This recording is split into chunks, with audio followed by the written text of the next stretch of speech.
यावर्षी सर्वच जिल्ह्यांमध्ये हळदीची लागवड खूप जास्त झालेली आहे, पण सर्वच शेतकऱ्यांना चांगला ॲव्हरेज येतो का? सर्व शेतकऱ्यांना चांगला ॲव्हरेज नाही येऊ शकत, कारण याच्यामध्ये भरपूर शेतकरी नवीन आहेत.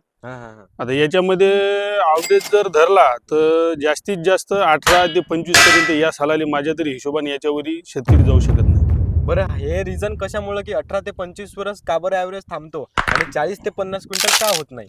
त्याचं सर्वात मोठं कारण आहे की जे आपलं नियोजन असते शेती करण्याचं, हळदीचं जे समजा त्याला आपण नियोजन ठेवतो त्याची सोयीचं, तर ते जर आपलं चुकलं तर ते ॲव्हरेज 100% घसरणार. कारण काहीच लोकांना जे 35, 40, 45, 50 पर्यंत ॲव्हरेज येतात, त्याचं कारण आहे कारण त्या लोकांचं नियोजन असते.